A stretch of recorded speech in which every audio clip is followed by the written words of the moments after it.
girls with their nails done now.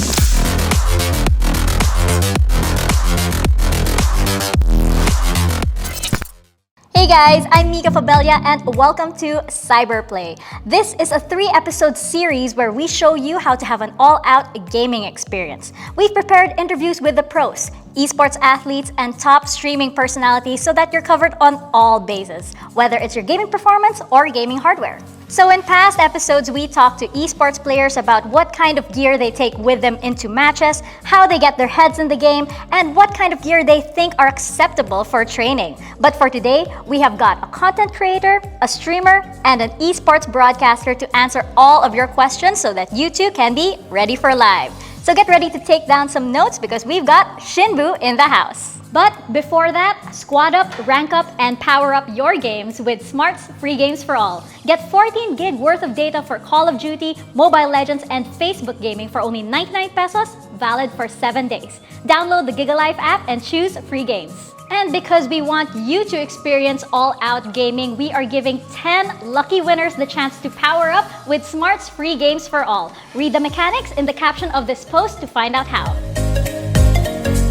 Hey, Sh1n Boo! So, syempre, ikaw yung isa sa mga pinaka-recognizable na esports broadcasters and shoutcasters. If people don't recognize your face, siguro naman they recognize your voice. Pero sa mga hindi pa nakakaalam, can you give us a little bit of a background about yourself? Yeah, I'm a shoutcaster by trade, but I also do content creations and I'm a big tech enthusiast then. You've known me a lot in gaming, but I do a lot of studying and a big fan of what's new, what's good, and what is hot when it comes to tech, especially for phones and gaming gears. So you are perfect for this kasi kung napapansin mo, we have a little basic stream setup dito.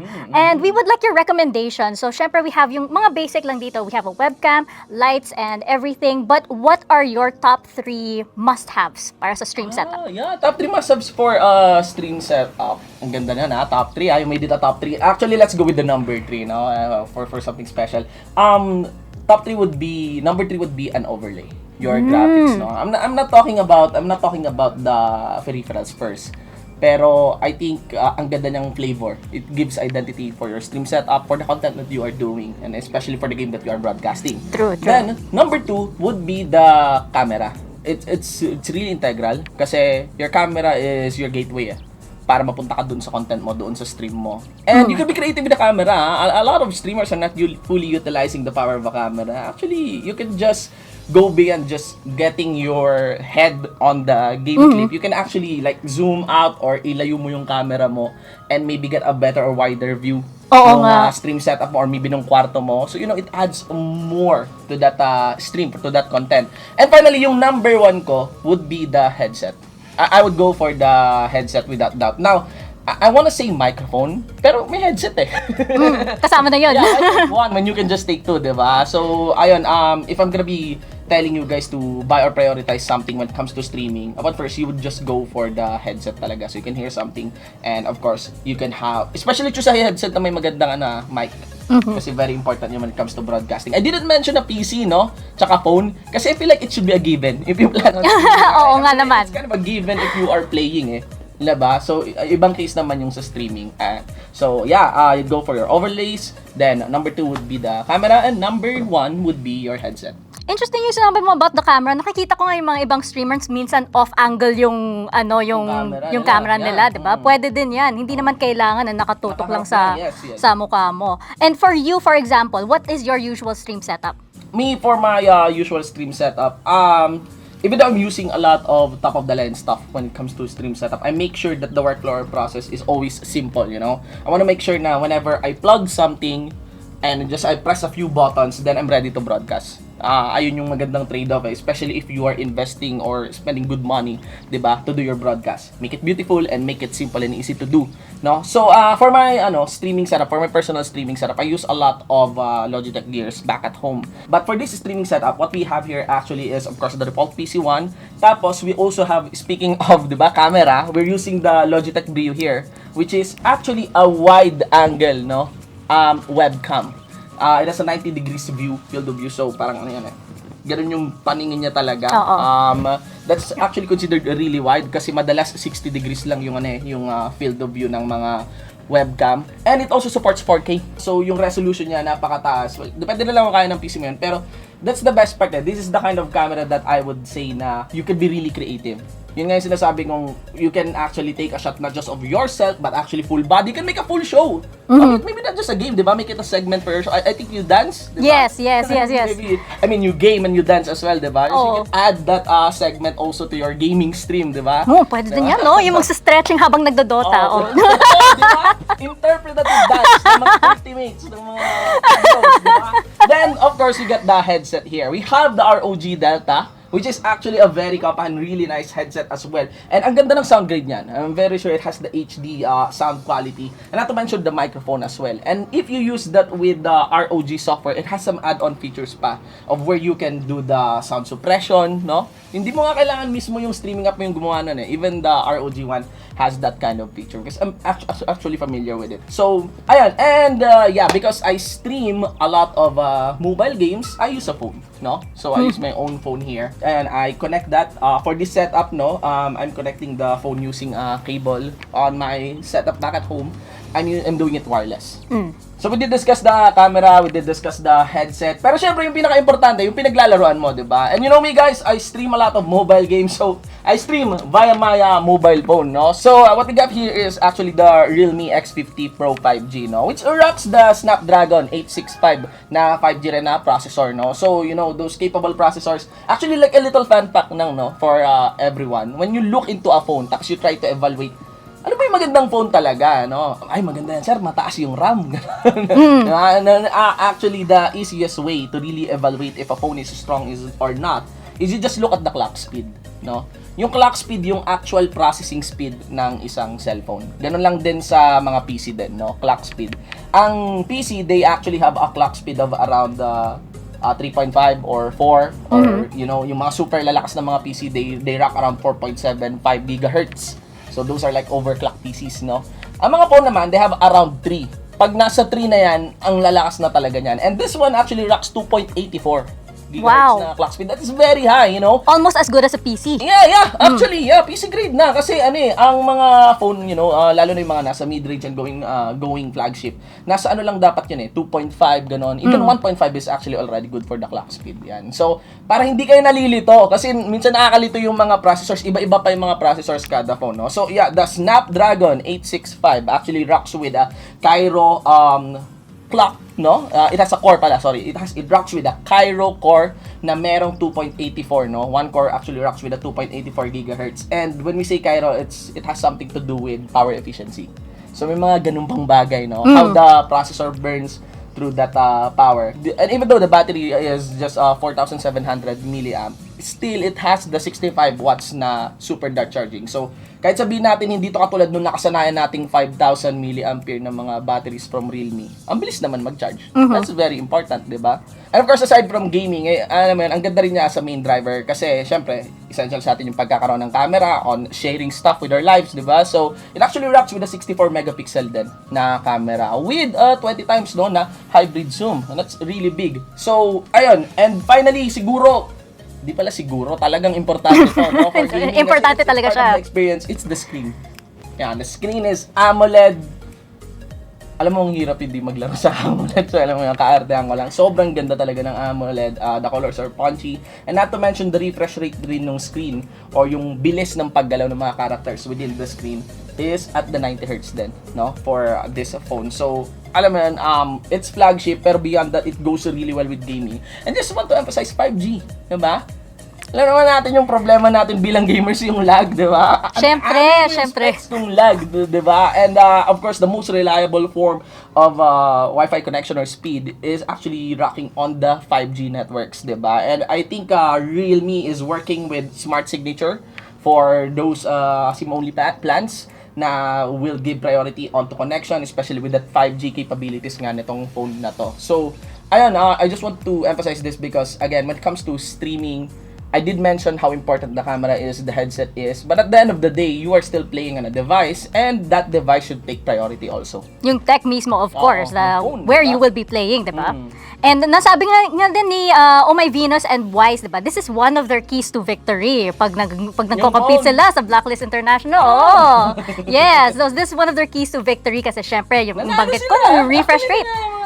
Nanalo sila, di ba? I wonder why. Oh, yeah. Siguro. I wonder why. So, di ba? Kasi nalaman na natin yung mga secret nila, di ba? Which part of it is the Realme X50 Pro. So, kung na-info overload ka dyan, kasi di ba medyo maraming nabanggit ni Sh1n Boo dito, don't worry guys. Sh1n Boo will also be answering yung mga frequently asked questions ng mga newbie streamers. So, Sh1n Boo, are you ready? Yeah. Okay, so first question. Kung magsistream ako ng mobile games, either Mobile Legends, maybe Wild Rift, kailangan ko ba mag-invest sa PC kung mobile lang naman i-stream ko? Yeah. The direct answer is of course no. I did mention the camera, the headset. Pero interestingly, yung features ng camera, tsaka headset, the microphone, and of course the stuff that you hear, all of that is available on the phone. This is how these phones are designed naman, di ba? Since the beginning of time. And you can stream just using your own phone. Itong phone nga. Kaya naman ganun ka-importante talaga yung ganung flagship specs, yung talagang magandang RAM, magandang processor. So, the answer is no, you don't need a PC to stream mobile games with the available applications right now such as the Omelette Arcade and so much more. You can just stream Mobile Legends, Wild Rift, Call of Duty Mobile just with your phone. So, alam niyo na guys, di ba? Alam niyo na. If you're planning to stream mobile games, alam niyo na. Nandito na lahat ng mga sagot sa mga katanungan niyo. Okay, second question. Do I need a capture card and what is a capture card? Alright, so let me go first onto that second question now. What is a capture card? So, it's basically a device or hardware na i-attach mo doon sa console or gaming device mo. And everything that is coming out of that console and gaming device will be put in an output kung saan mo man ilalagay din yung capture card na yun. In the form of an HDMI, in the form of a USB port, yun yung capabilities ng capture card, no? And with regards to your question, kailangan ba talaga ng capture card? The answer is no. Whenever you come to streaming, again, I think you're pertaining to the popular games right now in the country, Mobile Legends, Call of Duty, Wild Rift. I think we'll get rise in the player base of Genshin Impact as well, MMORPGs, no? Pero all of that mobile, so far, bilang na bilang yung cellphone na nangangailangan ng capture card. And there's just so many technologies, applications, hardware na dadadagdagan palalo na will allow you into broadcasting your mobile game and therefore will not require a capture card, no? Very interesting, very interesting. At syempre, siguro dependent din sa content na gusto mo i-stream. Syempre, dependent din yan. So speaking of, ano ba yung mga software na ginagamit mo for streaming? And what would you recommend for streaming PC or mobile games? Okay, gusto ko muna yung magre-recommend ako ng software para sa mga nanonood ngayon dito. I would really recommend OBS streaming platform because the headline is it's free. It's open source, ina-upgrade siya. And masaya yung mga open source hindi lang siya yung free na, alam mo yun, chipanga. When it's open source, dine-develop siya. Yun ang maganda. And there's just a big community going on around it. It's being used by the biggest of streamers. And yeah, highly recommend OBS, no? Especially kapag sa OBS ka din nagsimula, medyo mas malalim yung, may mga, medyo mahirap i-tinker ang OBS compared to other streaming platforms. But mas matututo ka nun if you tinker around, diba? Parang ka nag-manual tapos nag-automatic. Yes, exactly. Ayun, ako automatic yung ginagamit ko. I'm using the XSplit broadcast software, no? So, to unlock the full features of it, it requires a license naman. Pero for the most part, they've been lenient on when it comes to that license. They do it on giveaways. Your favorite streamers sometimes give out license for it. Kasi, ayun din. And you can also utilize Gamecaster din nung XSplit. It's another easier version ng XSplit broadcaster. And there are just some things that works with XSplit that doesn't work with OBS. So, sa akin, ang ginagamit ko is XSplit for its simplicity. It's really a matter of choice. If you want ease of use and good familiarity, plus some good capabilities then when it comes to broadcasting, use XSplit. If you want to learn more about streaming, you really want to tinker around manual OBS broadcast. Sa OBS, syempre. Alright guys, ngayon na-set na tayo sa hardware. We are going to be talking about tips and words of advice from Sh1n Boo to aspiring streamers and content creators up next. Alright guys, for our second segment with Sh1n Boo, we are going to talk about how he keeps his content natural and his ideas flowing habang nag-stream siya. So, Sh1n Boo, are you ready for a little chit-chat on content creation? Yeah, yes, of course. Okay, good. So, how do you prepare for yung streams mo? What do you do to get your head in the game, in the A few zone? minutes, no, before going live. Oo. Ay, for the most part, meta na to lagi naman. Kape, di ba? Kape, yes. If it's not coffee, if Oxygen. coffee is not available, then water, yan, tubig. But clearly, I intake something before broadcasting. Because that is important, and that's where you get your energy. Water helps a lot, It's kind of an underrated drink. So, that's the thing on how I start my stream, no? So, it's like the preparation. Those are the things that stick most of the time. I take something, water, coffee, and I listen to music. I want that upbeat music to get me into that stream energy. How long usually are your streams? I usually stream at 3 hours. 3 hours, mahaba yan. Yes. So what do you do to keep the audience engaged? Paano mo naiiwasan yung dead air? How do you keep them talking and syempre watching you all the time? It's a personal tip. It's a very personal tip, but I think that this is based from experience. So it's like kind of very meta rin. I forget I'm streaming. That's one. I do acknowledge yung fact na whenever you are streaming, especially if you are focusing on a freaking game, you need to, especially if you're focusing on a game, you need to really focus on the game. And sometimes it's hard to speak, even for us, na alam mo yun, sanay na magsalita. Whenever I play, I really focus a lot. Hindi talaga ako Lalo na pag may clash, kailangan mag-focus. Diba? And sometimes it is boring. Pero, ayun yung una kong priority. This took time before I learned this. Pero, whenever you are streaming, game is always king. No? The game is always the king. They are watching you, yes, but they're still there watching your game. Your game, no? Kaya naman ginagawa ko, kinakalimutan ko na nga yung streaming. I'm focusing on the game. And when I'm focusing on the game, I get better.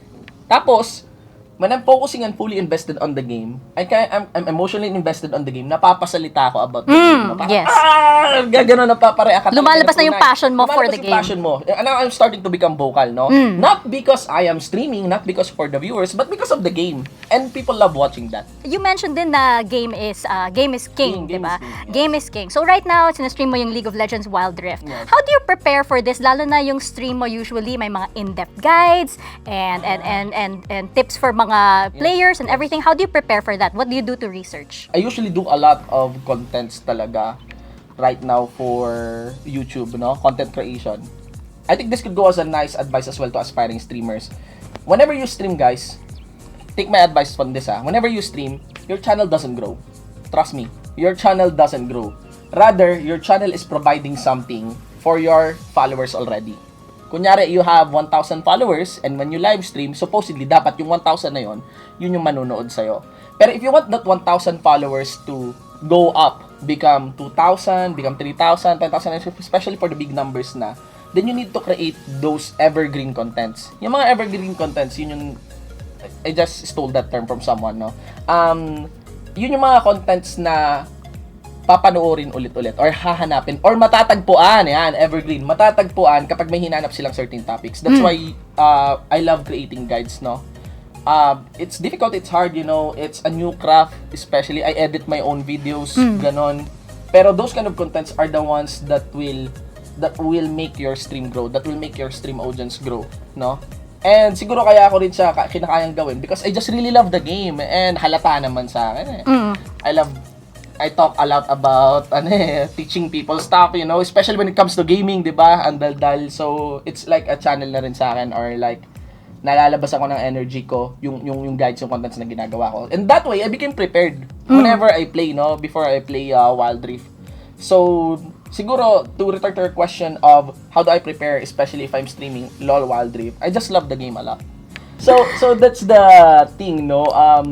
I played that game because I want to achieve that certain rank. The familiar feeling of just achieving something really in a primal mode as a gamer. Tapos yun yung nasi-share ko. Ang natutunan nating skill is, especially if we are streamer, if we are content creators, is yung desire mo to become better, to achieve high ranks when gaming, then you share it with the people and then you do it how, no? And then you tell them how. 'Di ba? So, yun yung preparation. yung natural desire to become good with the game. Ang ganda ng sinabi mo. So you're saying, love the game, the rest will follow. Yes, yes. Diba? Diyan lang nagsisimula Thank ang you for lahat. compressing Yung- Actually, yun lang yung kailangan. Sh1n Boo, thank you so much sa lahat ng mga tips, tricks, and pieces of advice that you gave us for this whole session. If our viewers want to like and follow you, where do they find you? Yeah, you can just look me up on YouTube and Facebook. Type nyo lang Sh1n Boo, no? Tapos yung I is 1, no? And it's an honor. Thank you so much, Mika, on doing this segment with you. It's really awesome. Biggest shoutouts, of course, to SM Cyberzone and even to Realme, no? For having me here. And of course, to the gamers, sa mga viewers natin who really aspires to become streamers, really go for it, you know? Just do it, you know? Live on, continue playing that game, try to be better, and you'll do fine. Go! Kaya natin to, guys! And now you can definitely level up your play to the ultimate level by choosing a super gaming companion like Realme X50 Pro. You can get this beast phone now available via Smart Signature postpaid plans, so go ahead and check out Realme PH's official Facebook page, Smart official Facebook page, or visit www.snore.smart.com.ph or just head to your nearest smart store inside SM Cyberzone. So that's it for this episode, and now you are ready for live. So that's it for this season of CyberPlay. We hope you're able to learn something from the pros, whether it's learning about new tech or maybe upping your gaming experience. And don't forget, you can squad up, rank up, and power up your game with Smart's free games for all. Get 14 gig worth of data for Call of Duty Mobile, Mobile Legends, and Facebook Gaming for 99 pesos, valid for 7 days. Download the GigaLife app and choose free games. And again, we are giving 10 lucky winners the chance to power up with Smart's free games for all. Read the mechanics in the caption of this post to find out how. Thanks for watching. This is Mika Fabella signing out for CyberPlay.